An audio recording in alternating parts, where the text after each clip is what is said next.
दोस्तों आज हम देखने वाले हैं तत्व और यौगिक में जो डिफरेंस होते हैं, जो अंतर होते हैं उसको देखेंगे। ठीक, तत्व को बोलते हैं एलिमेंट और यौगिक को बोलते हैं कंपाउंड। ओके दोस्तों, इतना समझ आ गया। अब आगे बढ़ते हैं। ठीक, तो हमारा जो पहला नंबर का जो डिफरेंट है, पहला नंबर का अंतर है, वो क्या बोल रहा है? तत्व वह पदार्थ है, तत्व वह पदार्थ है जिसको दो से अधिक विभिन्न पदार्थों में विभाजित नहीं किया जा सकता। दोस्तों जैसे कि मैं आपको बता दूं, लोहा जो होता है, आयरन जिसको बोलते हैं इंग्लिश में। ठीक, तो लोहा को क्या आप दो भागों में अपने हाथ से ऐसे तोड़ या दो भागों में विभाजित कर पाओगे? तो ऐसा ज़्यादातर नहीं होता। ठीक, तो ये है तत्व वह पदार्थ है जिसको दो से अधिक विभिन्न पदार्थों में विभाजित नहीं किया जा सकता। यदि आप याद नहीं कर सकते तो आप वो लोहा वाला ट्रिक याद रखिए, फिर आपको ऐसी याद आ जाएगा। अब यौगिक क्या है?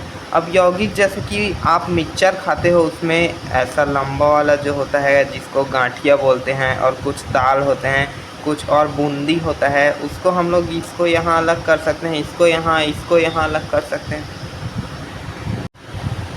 तो ठीक दोस्तों, यहाँ पे आपको समझ आ गया, यौगिक को दो या दो से अधिक विभिन्न गुण वाले पदार्थों में विभाजित की जा सकती है। ओके, अब यहाँ पे जो सेकेंड अंतर है, सेकेंड डिफरेंट है, वो क्या है? यह एक ही पदार्थ का बना होता है। ठीक, या यह एक ही अणु का बना होता है, यह भी लिख सकते हो आप, या इसके अणु समान होते हैं, ऐसा भी लिख सकते हो। और इसका अणु जो होता है वो अलग अलग होता है। ओके, विभिन्न प्रकार के अणुओं से मिलकर बने होते हैं, इस प्रकार से आप लिख सकते हो। और तीसरा जो डिफरेंट है, तीसरा अंतर है, वो क्या है?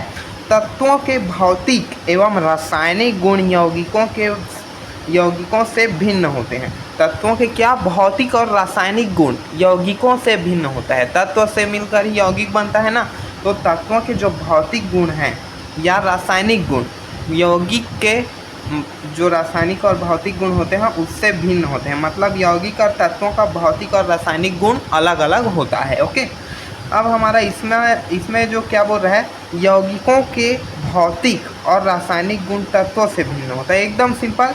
आप तत्व वाले में यहाँ पे देखो, आपको तत्व वाले में क्या लिखना है? तत्वों के भौतिक एवं रासायनिक गुण यौगिकों से भिन्न होता है। और यहाँ पे यौगिक वाले में क्या लिखना है?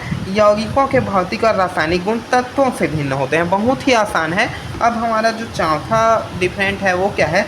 तत्व का सूक्ष्मतम कण परमाणु कहलाता है। इतना तो आपको पता है ना कि तत्व जो है उसका सूक्ष्मतम कण परमाणु कहलाएगा। और यौगिक मतलब वही आपको बताया हूँ कि जैसे कि आप मिक्सचर खाते हो, उसमें कई प्रकार से दाल होता है, गांठिया होता है, और चूरचूरा जिसको बोलते हैं, और छोटा छोटा सेव बूंदी होता है।